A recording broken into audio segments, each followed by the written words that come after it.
Australian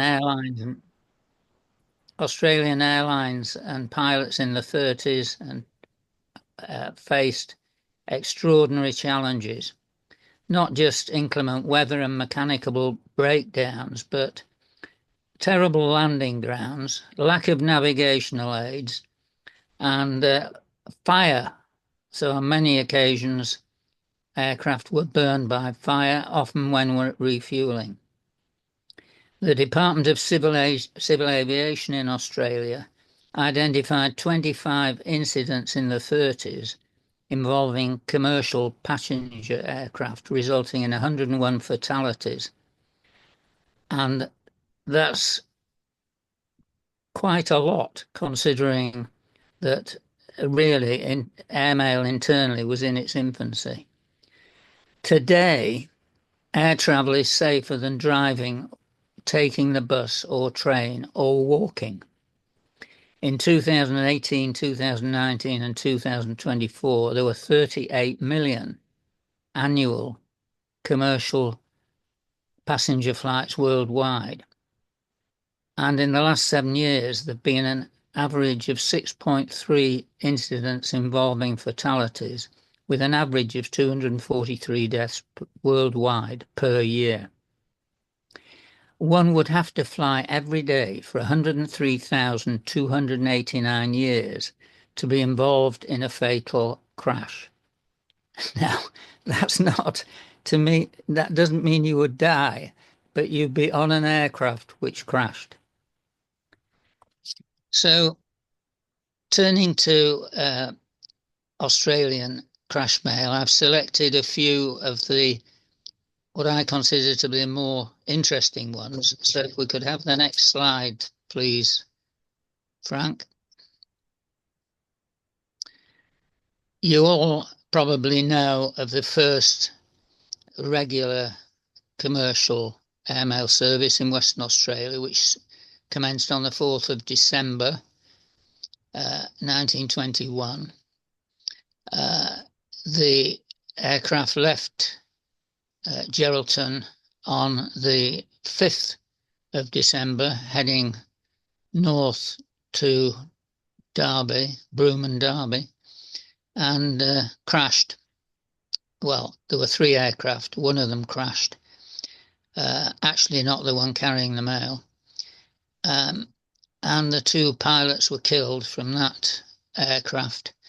And the mail eventually got back to Fremantle and to Perth and was sent on again. The return flight happened on the 20th of December, and that was forced down. So there were 2 incidents within a couple of weeks of each other, and this is the only cover recorded that was carried on both the northbound and southbound flights. Next slide, please.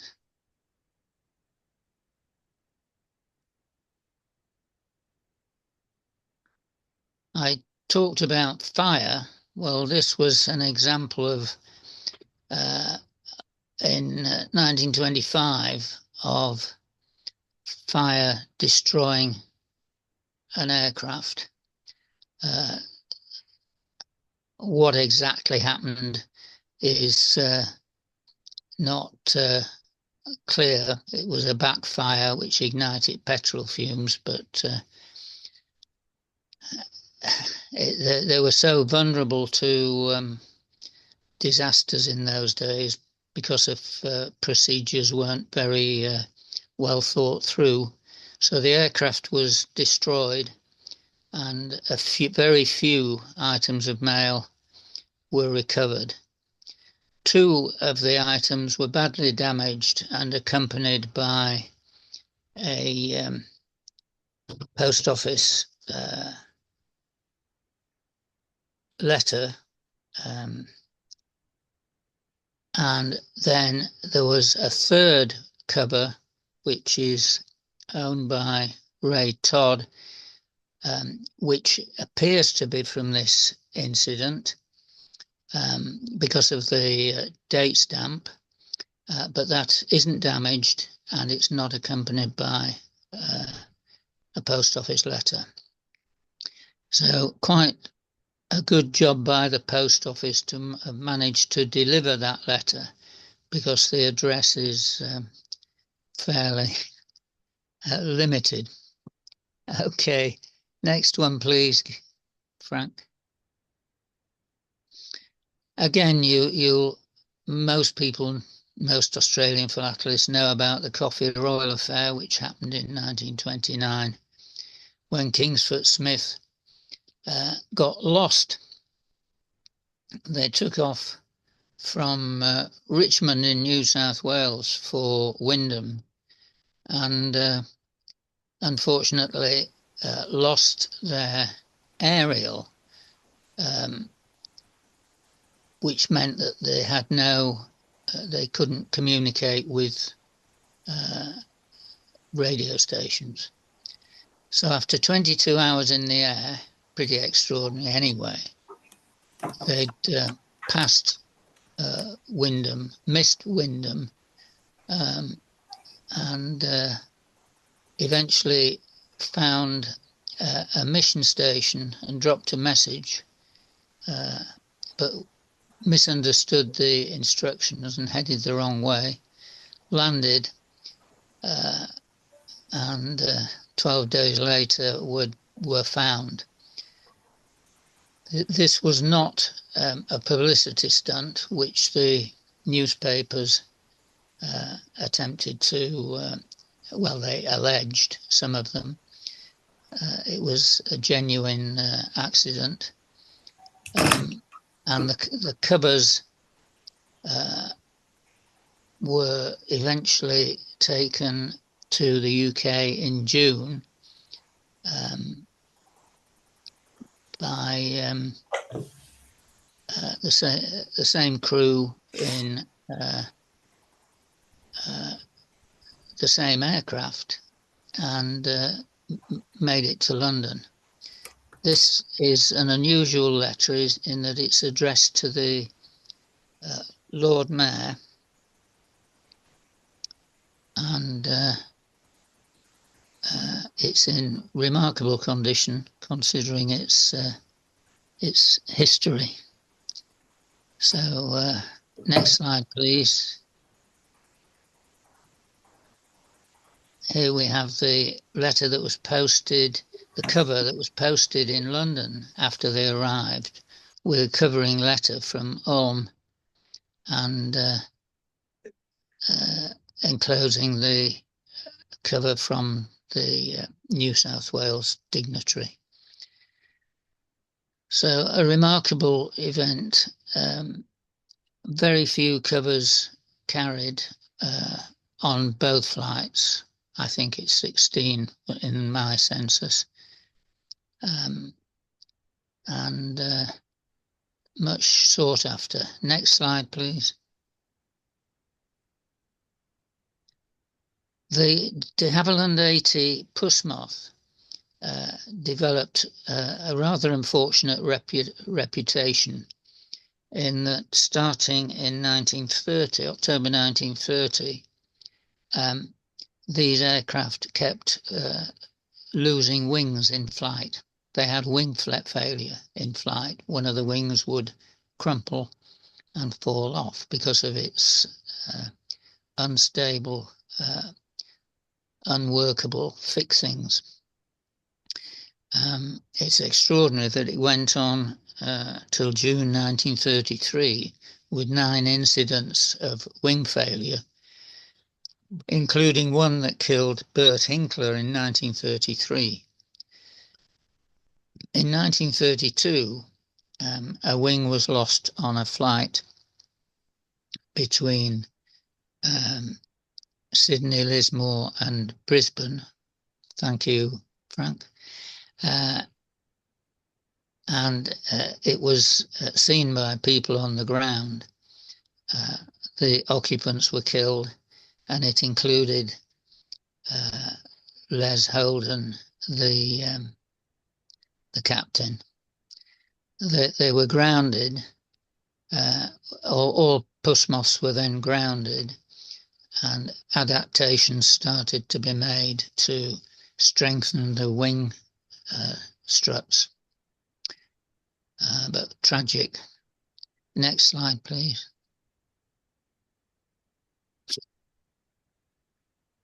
This is unusual in that it was not damaged, it's got no indication that it's a crash cover, but it was actually involved in 2 incidents on the same day. In the first incident, it crashed on takeoff from Halls Creek. Fortunately, nobody was injured. So it was put in another aircraft, de Havilland Moth, and that crashed on approach to Ord River, and the passenger was killed and the pilot injured.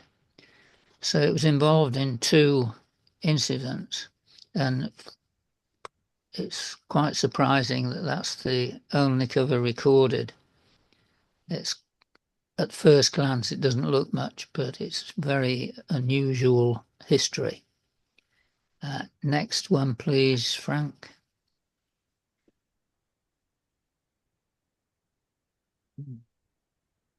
Only recorded cover from the Qantas delivery flight. This was a DH-86 ordered by Qantas, which was being delivered and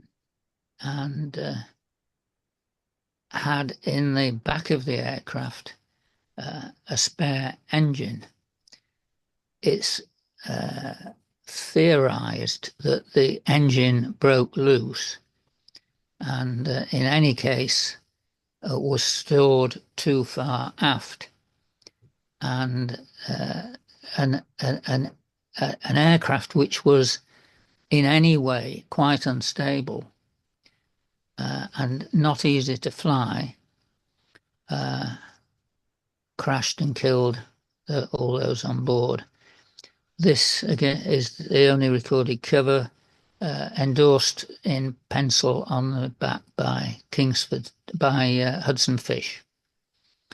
The DH-86 had a very checkered career with 2 crashes in the Bass Straits and many other crashes. Very difficult aircraft to fly because the surfaces of the rudders and the configuration made it inherently unstable. Next slide, please.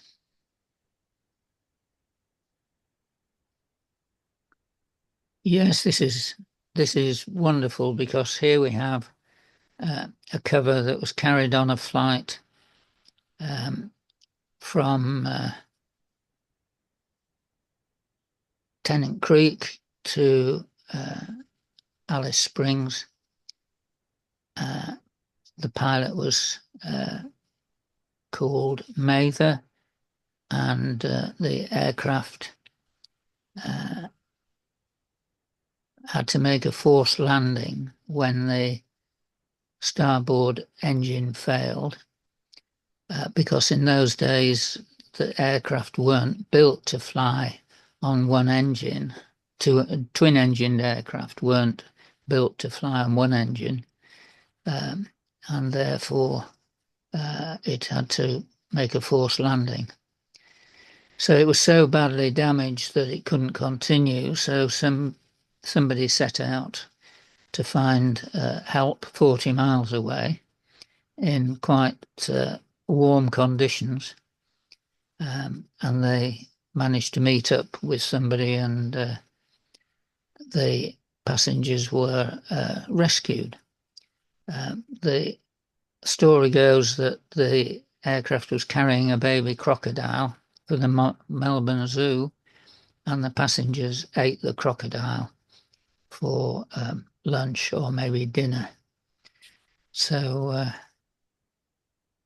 about 7 or 8 covers recorded, and all signed by pilot Mather. Next slide, please.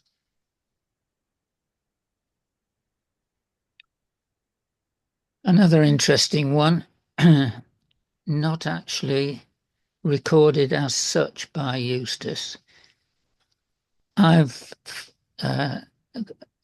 recorded 5 covers from this incident, the Matthews and Kay Barley crash. There were 93 covers on board, but only 5 apparently have survived. They crashed in a banana plantation. The aircraft was in a bad way, and therefore the aircraft and the covers had to continue by sea to Australia. That's an unusual one in that it enclosed a contemporary card, which is illustrated. Next slide, please. Yes, this one I got in a Harmer's auction. Had a rush of blood. I just liked it so much. Firstly, because it was carried to Australia by Cobham and was therefore involved in the incident where Elliot, the engineer, was killed by a bullet shot by a tribesman over the desert. And secondly, because when it got to Australia, it went to Perth. And the idea was that it was going to be returned when Cobham flew back, but he'd already gone. And so somebody, maybe the post office, produced a John Bull hand stamp left for England, and it was in the dead letter office in Perth for a while before it eventually found its way back to the sender. So an unusual cover, and the only one of its type, the only one returned by sea. Next slide, please. Yeah, one of my favourite items is this telegram. It's 9 pages. It's the original telegram sent by Cobham to the AOC in charge, Baghdad, because he was looking for a replacement for Elliot, and he eventually found Sergeant Ward, and this telegram explains that Ward seemed eminently suitable, having worked on Jaguar engines, and in fact Ward was appointed and flew not only to Australia with Cobham but back to the UK.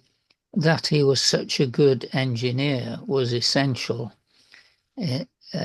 because they had many forced landings due to weather and mechanical problems, and Ward was able to fix the problems every time. So a remarkable survivor, which came presumably from a Lasky auction. Apologies, Gary, if it came from one of yours. Next slide, please.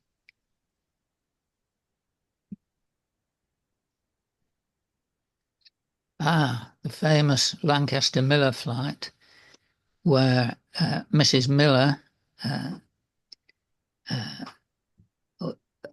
flew with Captain Lancaster from UK to Australia, and carried covers from Calcutta to Australia, from India to Australia, and carried one cover, one commercial cover, from west of Calcutta, besides two official covers from the High Commissioners. This is the only cover in private hands, the only survivor, as far as I know, west of Calcutta. It was a bit of a tragedy in that Lancaster liked to drink, and in those days, unlike now, the rules were rather lax. Nowadays, you can't drink alcohol within 24 hours of flying a plane. In those days, anything went from both Kingsford Smith and Lancaster. It was pretty de rigueur for them to drink themselves to sleep the night before. So when he came to start the engine, the motor, he didn't thoroughly go through his checks and forgot to turn on the fuel switches. So the fuel in the system ran out just as they were taking off, and they crashed. Pretty basic, stupid error. They were lucky to get out alive, and they did continue and get to Australia, where this cover was cancelled in Canberra. There are other covers carried from Calcutta, but that's the only one from west of Calcutta. Next slide, please.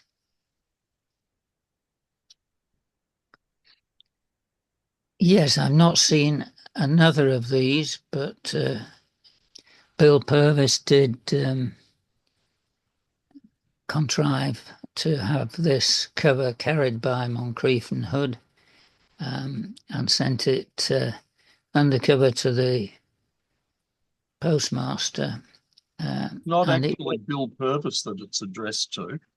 Purvis was JRW. This guy, JWR, was also a collector. It's definitely not the same bloke. Oh, thank you, Gary. Okay. So it wasn't addressed to himself. No. Well, it was addressed to himself, but it was addressed, but not by the great man.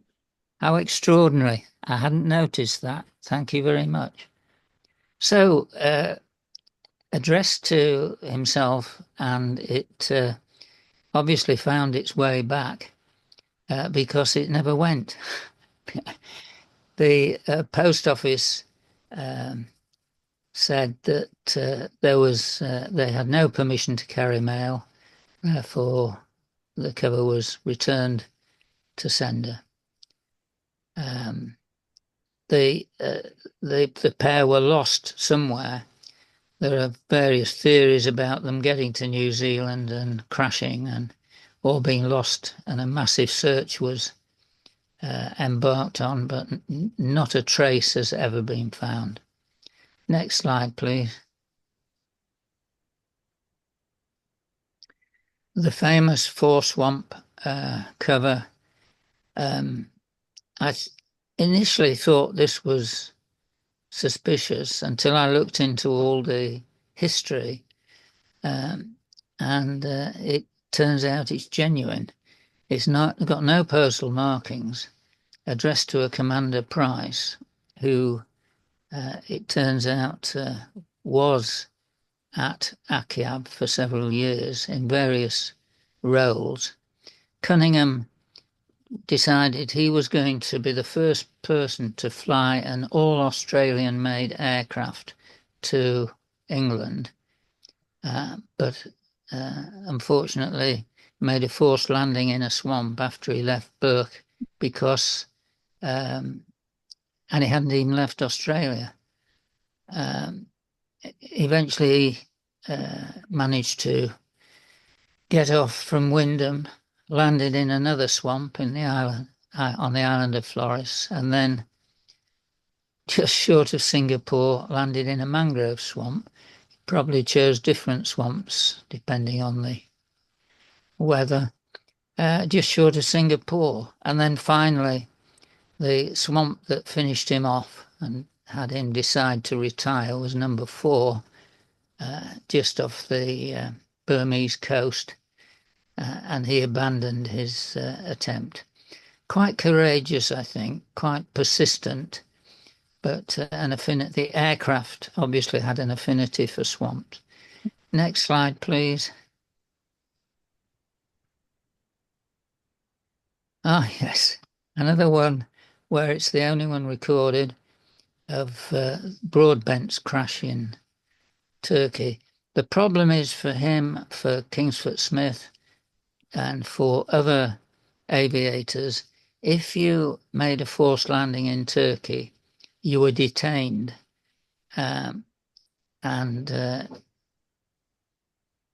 because you didn't have permission to land. And the Turks were notorious for being very rigorous, whether to extract some benefit, financial or otherwise, I don't know, but they were rigorous. So he couldn't extract the aircraft from the mud. He was detained by the Turks and finished up going by steamer. Yeah, that was originally in Tom Frommer's collection, then in John Crow's collection, and I managed to get it. Next slide, please.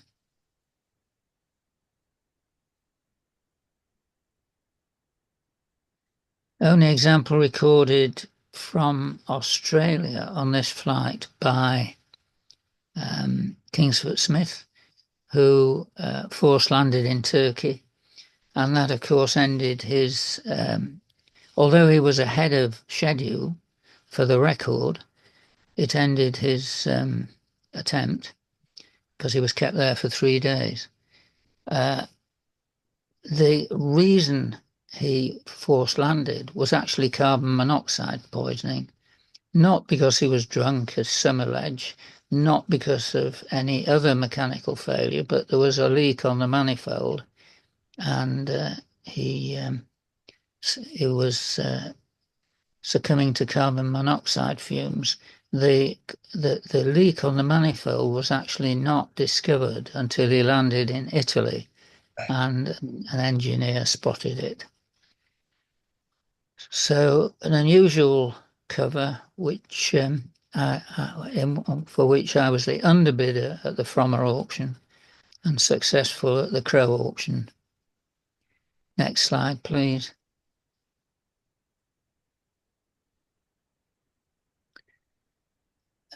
Again, the only cover carried on all Gene Batten's flights, obtained from Tom Frommer. I was so keen to get this cover that I went directly to Tom long before the auction, and along with one or two others, he agreed to sell it privately. Jean Batten made 3 attempts. The first attempt, she crashed, and that's the photo there at near Karachi. And the aircraft was repaired. I mean, it looks pretty bad, but they were able to get it back to the UK and repair it. She had quite extraordinary support financially and was managed to repair it that time and then set out again in 1934 and crashed near Rome, and again had the aircraft returned and repaired, and left on the 3rd of May and made it to Australia. So a persistent woman who lived a long life and died in obscurity.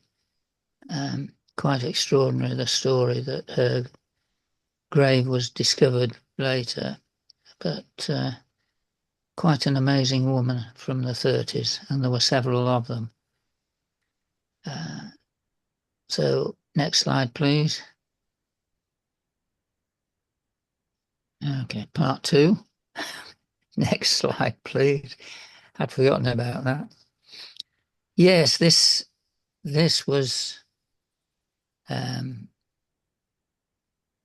one of 3 covers recovered from the Cowan Creek crash. Here again we have the puss moth that lost a wing. I mean, really not the pilot's fault.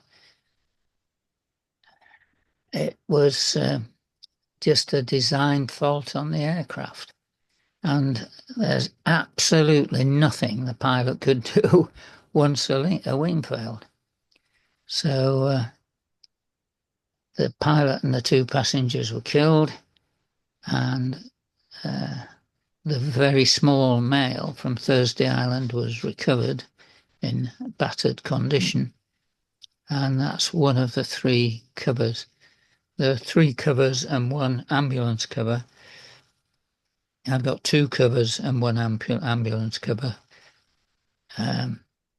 Yes. Next slide, please, Frank. Oh, and here's one of the other covers with the ambulance cover with a printed Roneoed note, formerly in the David Tett collection. Again, it happens I was the underbidder. David got it, and I got it next time round. Next slide, please.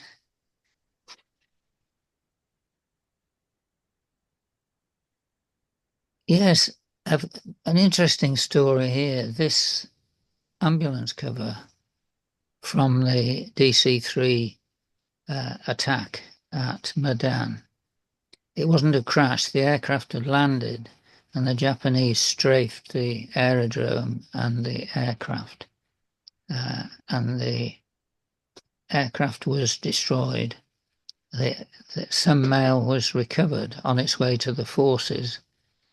And there are 3 covers. There's another ambulance envelope and cover. So this was in the Nyrink collection. It was sold with a question mark against it. Nobody knew what it was, but I did. So I got it for next to nothing, of course. That's what happens. Next slide, please.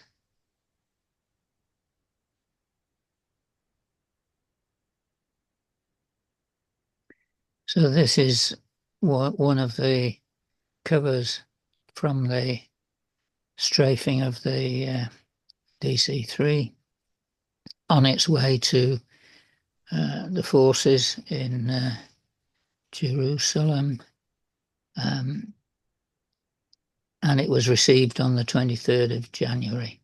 So there was a lot of mail on board, £1,500 of mail. So probably, 60,000 items. And only 3 survivors, which is not unsurprising, given that there were no caches or other indications that it's from an aircraft crash. Yes, next slide, please.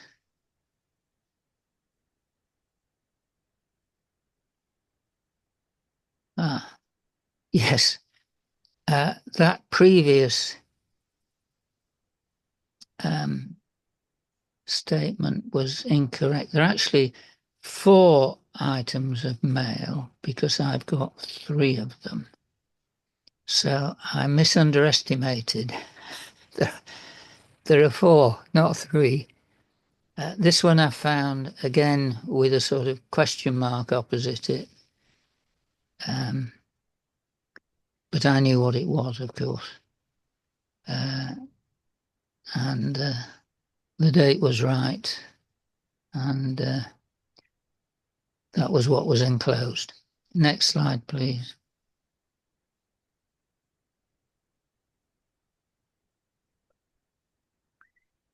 These are the only 2 covers recorded from the Marika crash at between Melbourne and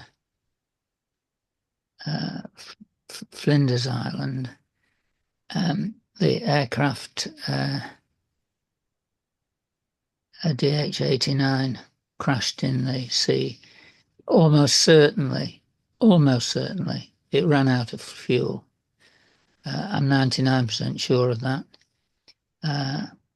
All 4 were killed, and one mailbag containing letters for King Island and Flinders Island, King Island and Tasmania were recovered. And these are the only 2 items. The first I acquired from the Rod Perry sale, and the second, incredibly, so Rod Perry sale was 11, 12 years ago, and the second turned up the next year in a Sydney auction, and I got that as well. So quite extraordinary that nothing had been recorded from this incident for about 70 years, and then suddenly 2 covers turn up. So there we are. Next slide, please.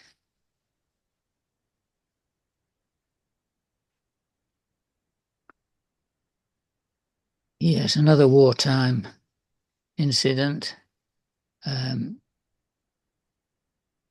The Beaufort crashed in the Torres Straits, and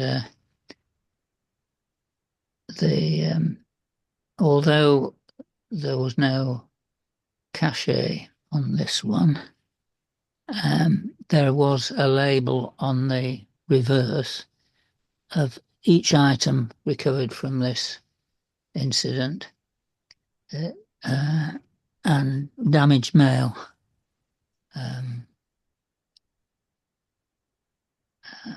And a signature of the postal official at the FPO.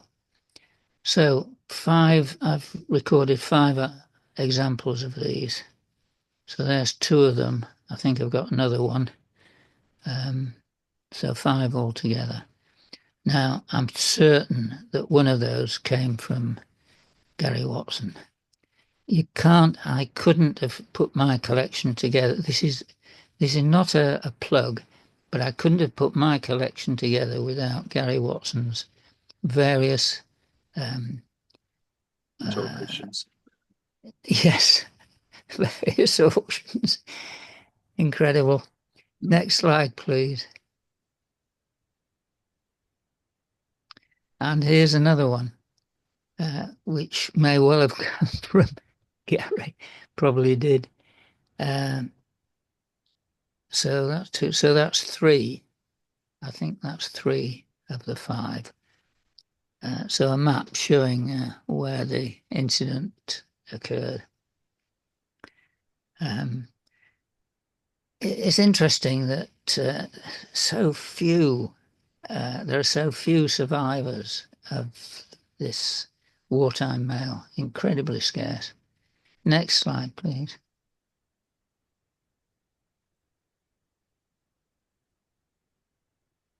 And another rare one. A lot of mail on board, but no cachet, post office slip.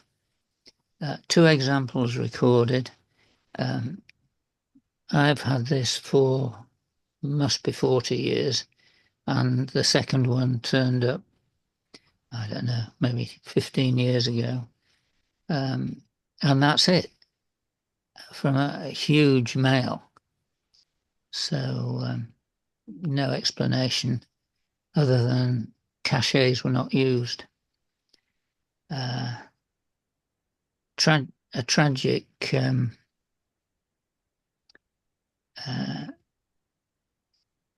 incident that, but they got away with it in that they were only injured. Next slide, please.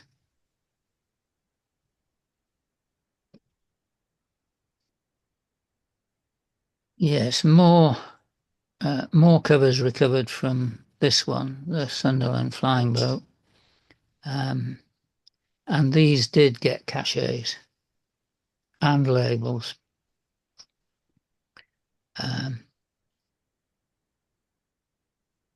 It was arriving at Townsville from Port Moresby and crashed on landing.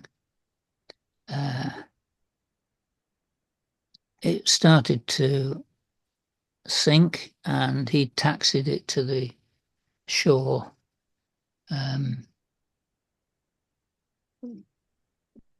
which probably meant that there were no deaths. One passenger and 2 crew members were injured. Well, they got off lightly. Next slide, please.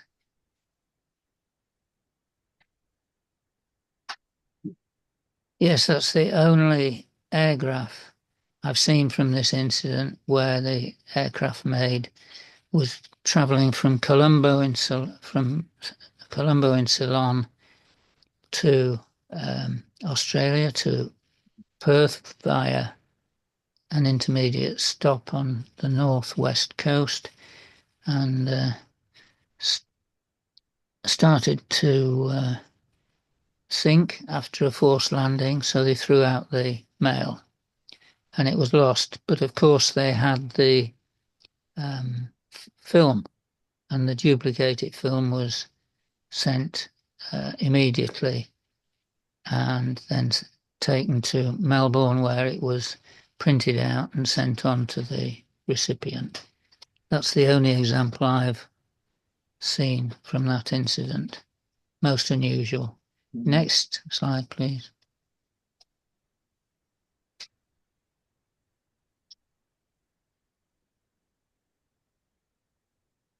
Yes. RAF Liberator. This was a tragic accident in that all 12 people on board were killed. It was being flown by somebody who really didn't understand the workings of the aircraft, and 2 items have been recovered.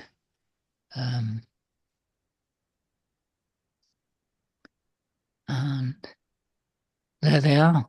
That's it. That's all you got left from the Liberator. 2 scrappy items, neither of which, when I got them, was described as from this incident. Nobody had identified what they were. You didn't get them from me then? I didn't get them from Gary.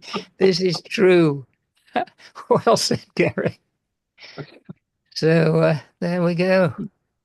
Yes, it's the case that collectors often have the advantage if they've got enough knowledge. So next slide, please, Frank.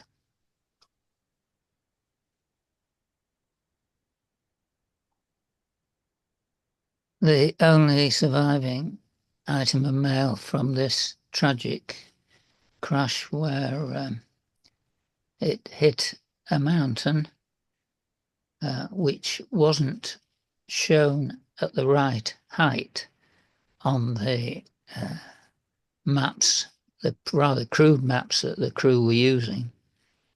And that's it. Now, that one was bought from Gary's auction, and it was correctly described and was too expensive. But good. I got it. The interesting story is that there was a nun on board who confided to the bishop in Australia before she left that she'd had a premonition she was going to die. And that was recorded, so that was a matter of fact, not being wise after the event. So, thank you, Gary. Next slide, please.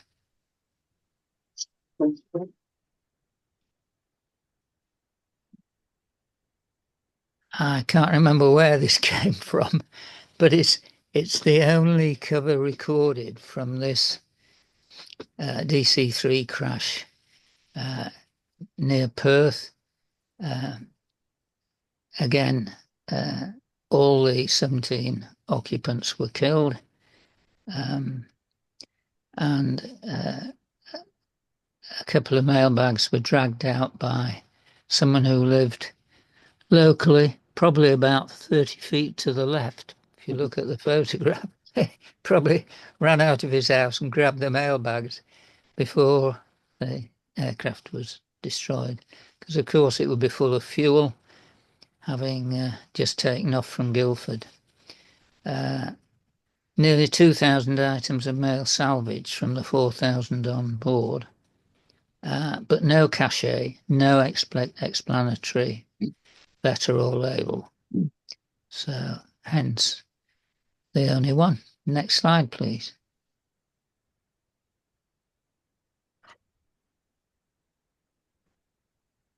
Yes, one of two recorded covers. I thought it was the only recorded cover for several years until I put an article in the, what was it?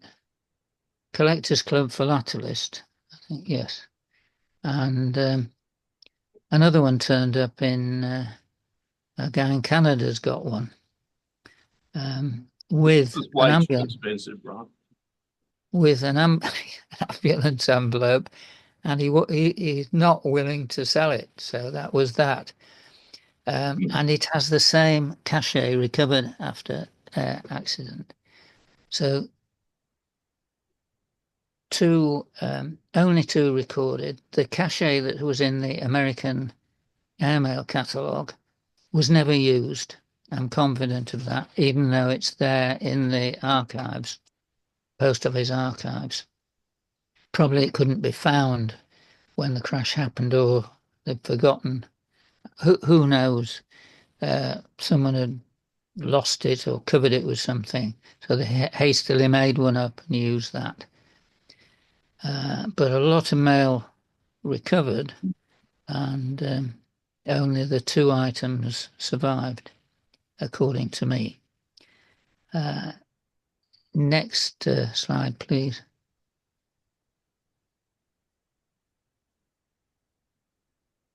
Yes, they only covered to Australia from this crash over Moose Jaw. More tentative in that it's to Australia, but the crash wasn't in Australia or anywhere near it. But nevertheless, it's the Australian connection for me that matters. And yeah, it comes with its label, note from the post office.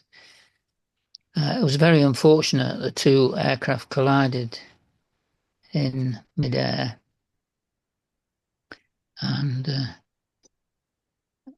everybody died, and then killed a woman on the ground, which was pretty bad luck. Next slide, please.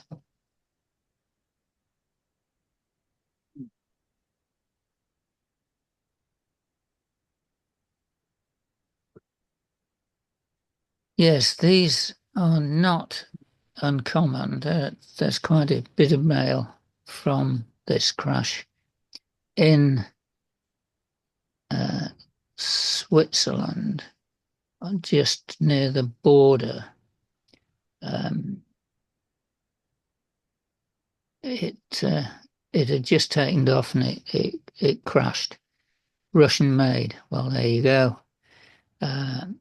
It was an Ilyushin 12B. There were a lot of them about. Did somebody say something, Gary?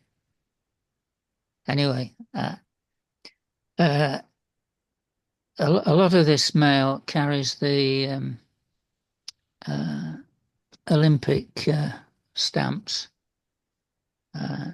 and was on its way to Prague. So next slide, please.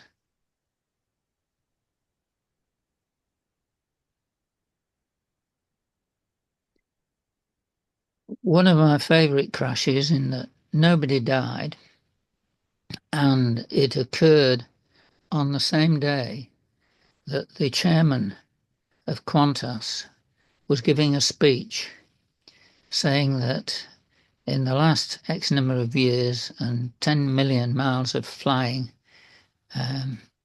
Qantas had been free from accidents. On the same day, this aircraft crashed in Mauritius and was written off. Nobody died. It was what I call a cheap accident for Qantas, but very unfortunate for the chairman that he didn't give his speech the following day. But there you go. That was a lesson.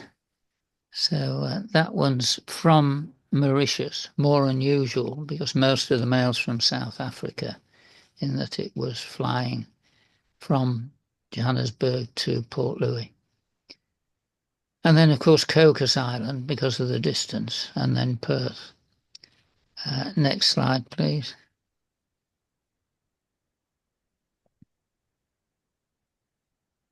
Here's another one from Mauritius to South Australia, showing an engine. I mean, it's amazing that nobody was killed really, but it was wet and it overran the runway and caught fire. And it's the fire that's the dangerous part of any incident involving aircraft, because aviation, avgas is particularly volatile, and if that catches fire, there you go.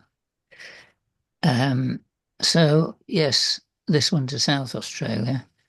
Martin Walker probably thinks it should be in his collection. Next slide, please.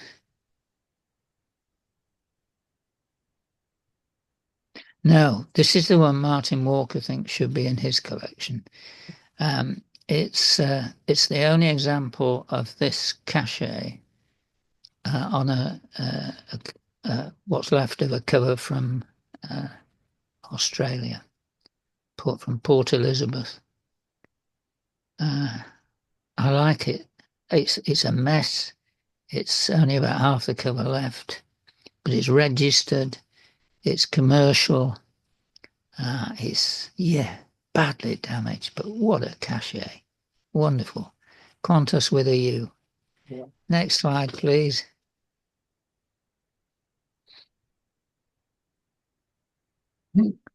Oh, another of my favourites.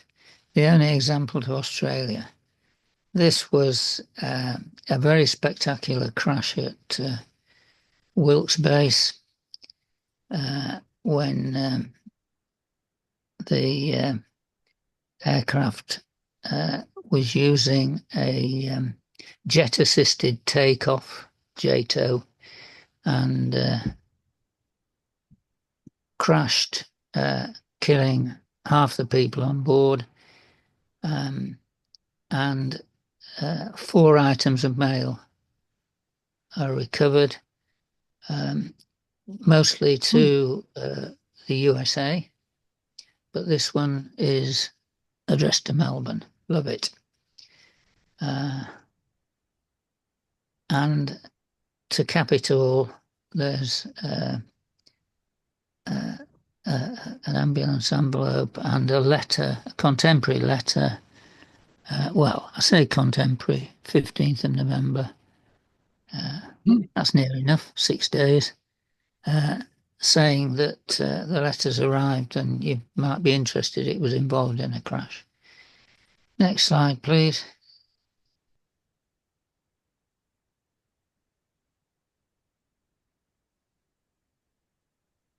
Frank, wake up. Go on, you Frank.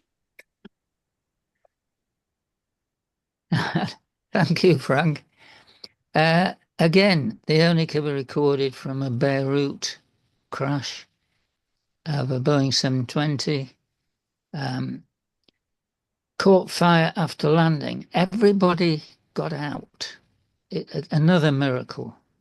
It was, I mean, the aircraft was totally on fire within very few minutes of touching down, but everybody got out and the aircraft was destroyed and some mail was recovered, but it wasn't much. There were no caches. There was an explanatory letter from Papua New Guinea, and only cover I've ever seen. What's left of it? Now it's 10 o'clock. You can tell me to shut up at any time, Frank, or you can do the next slide. Up to you. Up to Gary. Up to Gary, sorry. It's up to me. Keep going. Gary D. Gary D. No, I'm happy to keep going. If everyone's happy to keep going, I am, because I'm fascinated by this stuff. Okay. I'm going to make it open to everybody, so I'll know if you're falling asleep that you're not answering. That's right. Next slide, please, Frank. Next slide. Part 3. Here we go. Oh, part 3. Okay. This is a common, in quotes, crash of the Athena, but an uncommon destination in that it's addressed to New Guinea and is the only example recorded. So unusual in that sense. Next slide, please.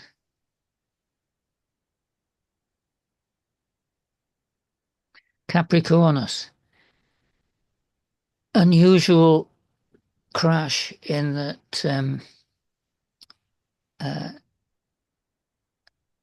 5 of the 6 people were killed, but the wireless officer in appalling conditions, because unlike the photograph, there was thick snow and almost no visibility. The wireless operator managed to get to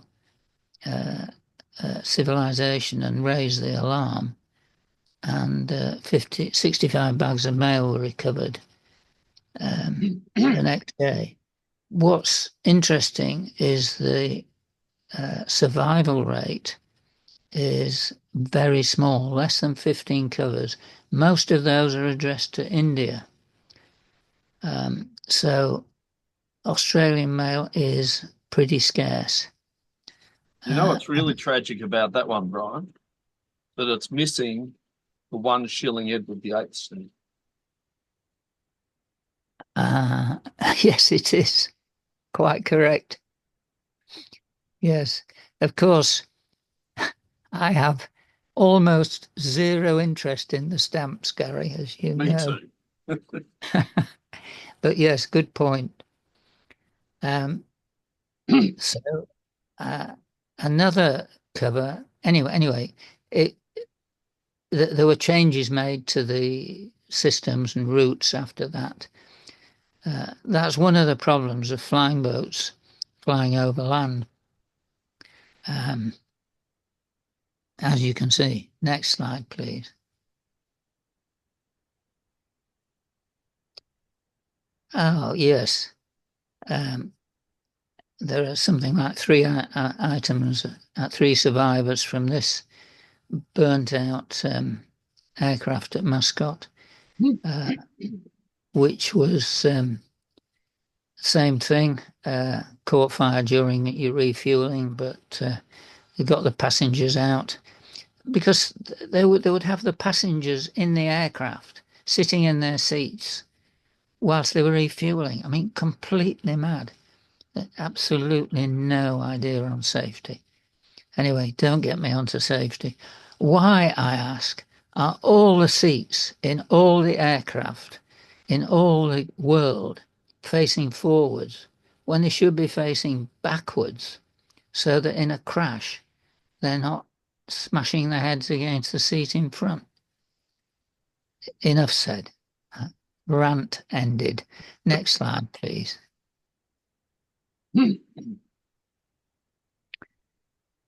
So this is a cover with the ambulance envelope. Yeah, there's two others recorded. That may have come from Gary, I have no idea. Next slide, please.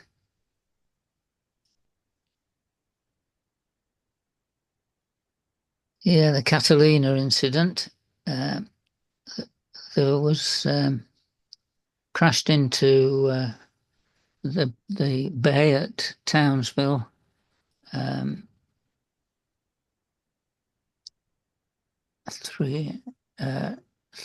13 people were killed and some survived. Quite tragic, really. That's the only registered cover. And that's a good letter from the RAAF. Next slide, please. The Coronado flying boat. This was a bit of a tragedy in that 22 people were killed out of 27 on board when a flying boat struck a staff when it was taking off.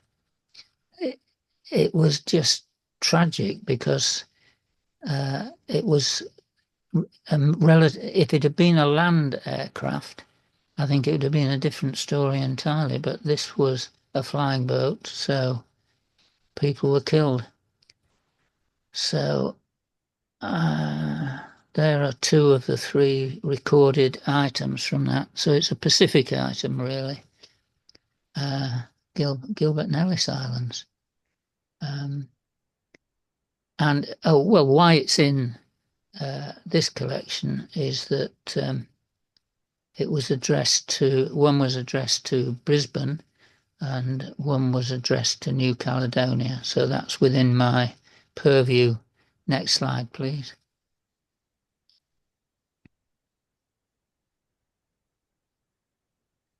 Yeah, nothing special about these, just the two different caches on the flying boat Bahrain crash in 1947. Nothing special about it, not particularly rare. But nevertheless, 10 people were killed and a further passenger injured. A lot of mail on board. Next slide, please.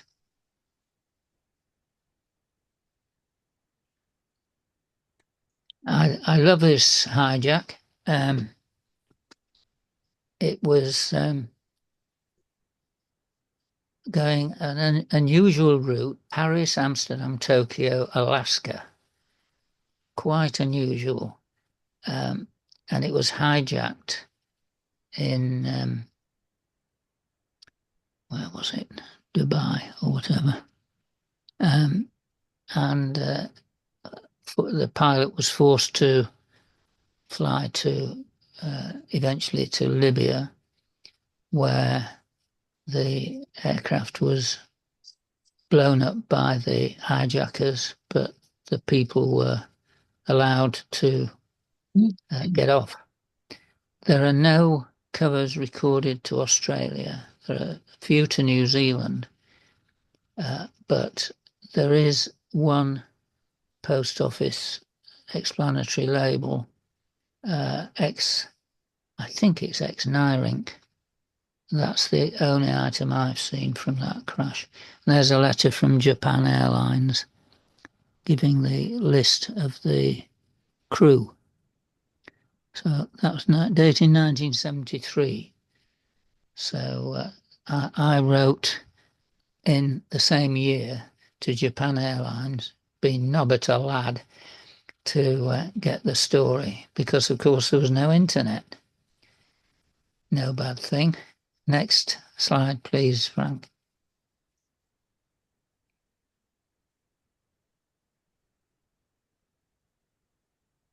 Yeah, this is the only cover recorded to Australasia from this KLM crash at Shannon that I've seen. Unusual in that it was eventually routed from Shannon via Haiti. Now, why on earth? I have no idea. Maybe Gary can enlighten us on that. But it found its way to Apia, but why through Haiti, I don't know. Next slide, please.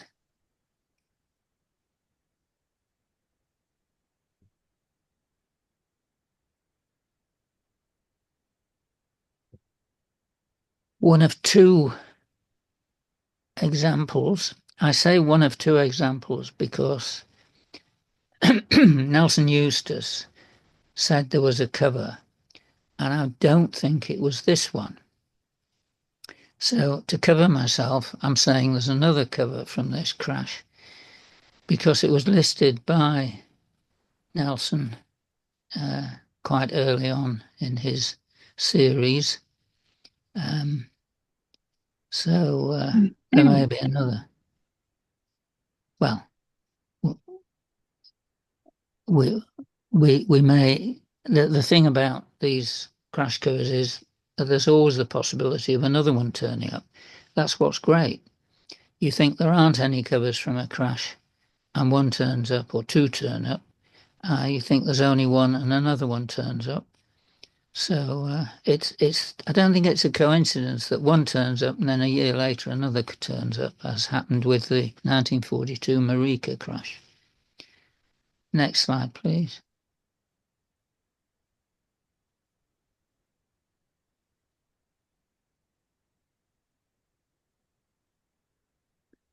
Oh, this is the one where we've already. I'm sorry, I've got them out of order. We've already seen the cover, and the ambulance cover. This is what was left after the crash at McMurdo Sound. In other words, not a lot. It's quite incredible that anyone survived at all. And of course, with jet-assisted takeoff, you got fuel all over the place, and it was just as most aircrafts were. They were just a bomb waiting for a fuse to be lit. So very tragic. Anyway, that might be the last one, is it, Frank?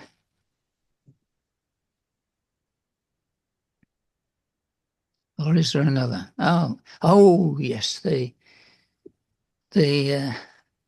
another Pacific item. Again, this I obtained this thanks to Martin Walker's Eagle Eye. He brought a bulk lot, and this was included, and he let me have it. Thank you, Martin.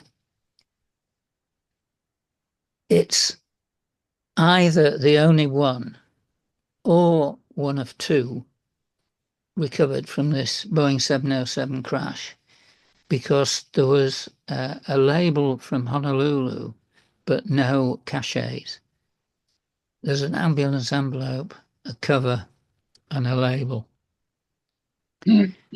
Interestingly, after the aircraft crashed,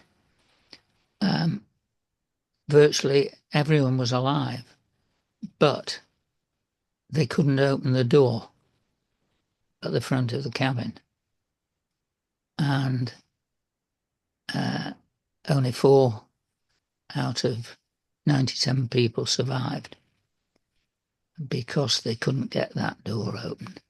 So obviously, 707 design, particularly the entry-exit door, was altered. Tragic accident. So maybe the second cover will surface, but considering that 250 items of mail were recovered, surprising that only 2 have survived. Is there another slide?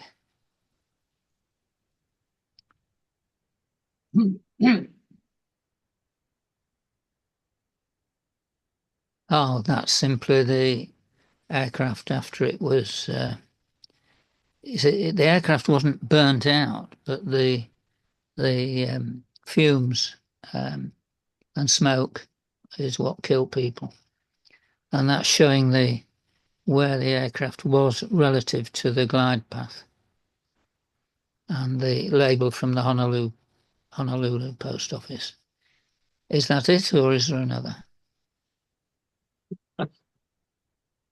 We've got part 4 yet to come, haven't we? No, this is it. This is the second hijack, the well-known, in quotes, Vickers PC-10 hijack, flown eventually, hijacked at Dubai, flown to Tunisia. This is the one where it was carrying 2.5 tons of mail from the UK, but the only surviving mail is to Western Australia because it had caches. There must be other mail, a lot that survived. There must be to other states, but never seen anything. 2 types of cache. The first cache, 12 covers are recorded with this cache, and from memory about 45 with this type 2 cache. Next slide, please. That's the type 2 cache. That's the crew.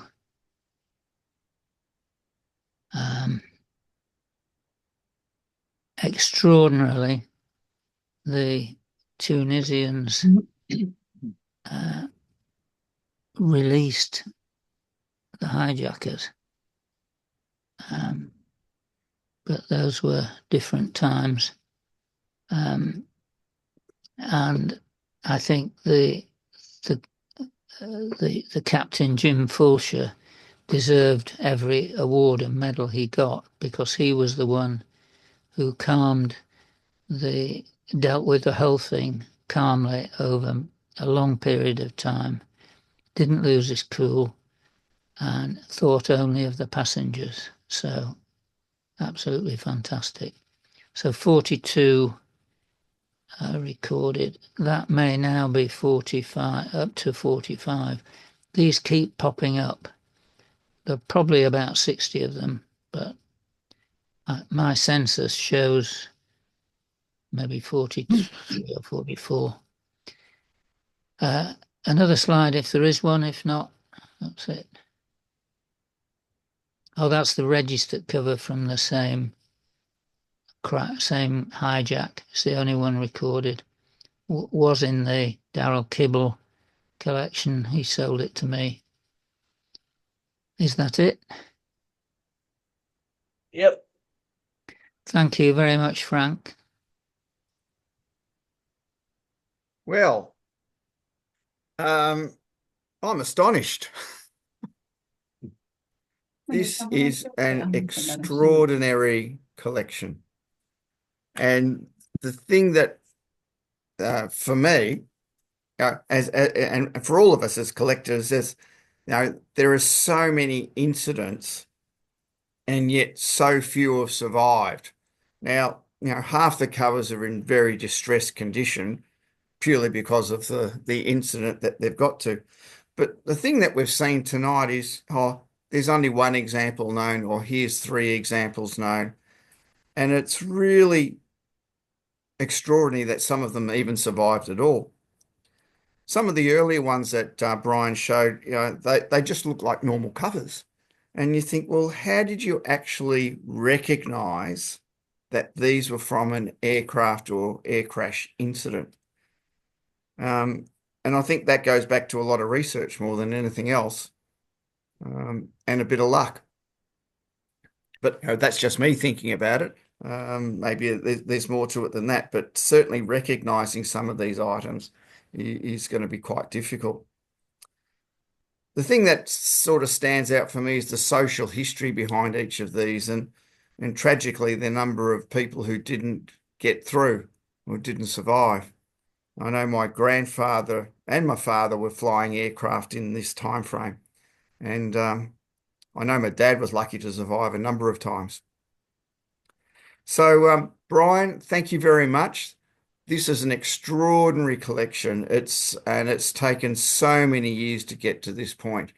And if you've been searching for the past 40 odd years, there can't be too many others out there that you don't know of. So I think your recordings of the amount of surviving male must be relatively accurate.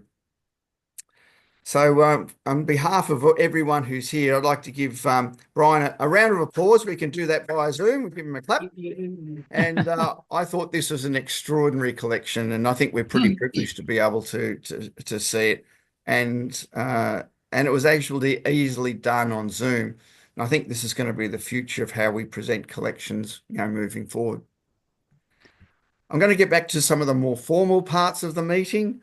Gary, is there any questions from anybody sorry, Brian? I haven't. Yep, forgot to ask that one. Brian? Yes, Gary. Are all of those included in the stuff you've consigned? All of them except for the first type of 1974 hijack with a Burnley cancellation, which I allowed to go to Susan Crew because she collects Burnley. Well, and she was almost in tears when she saw it. Well, I must say how privileged we feel to have been entrusted with the sale of the collection, because it's just extraordinary. And hopefully we'll do it justice, and the catalogue will be a fitting tribute to your achievements in collecting this material. Thanks, Gary. And I think it it's will 60 years actually, not 40. I was going on the light side, Brian. Come on. Brian, you can't possibly be over 60. Exactly. That's it, Ian. Well, 82 in a few months. That makes you 12 when you started. Yes, I was, I started collecting postal history at the age of 10. That's fantastic. That's the youngest postal history. That was a wreck cover from my grandfather, yeah. Well, just put this in context. Your first birthday cards are now postal history. Yes. I've been collecting postmarks since I was 10. Oh. Brian, just as a matter of detail, there are more airplanes that are now have their seats facing to the rear, and some of them actually alternate between forward and rear facing. And I'm reminded of the expression that procedure is the scar tissue of past mistakes. So I think a lot of those past mistakes will have now gone into standard procedure. Wonderful, John. Thanks for that. I didn't know that. I've not seen any scheduled aircraft with seats facing rearwards. Yep. No, me neither. I certainly haven't been on one. Me neither. Yet. Yes. Moving to the more formal part, and I'm going to go through this relatively quickly. We've got no new applications for membership. I haven't got any record of announcements here, but unless there's some announcements amongst the crew out there on Zoom land. Next Tuesday is the day meeting. Sorry, you haven't got that there? No, I haven't got to future meetings yet. I'm just going announcements. The subject is, but and then on the following Wednesday is the postal history, and that's medical matters is the subject. But John Rennie is presenting PNG Australia post World War II ship and naval mails on Tuesday the 4th. Thanks for that, John, because the philatelic meeting is also on the 20th.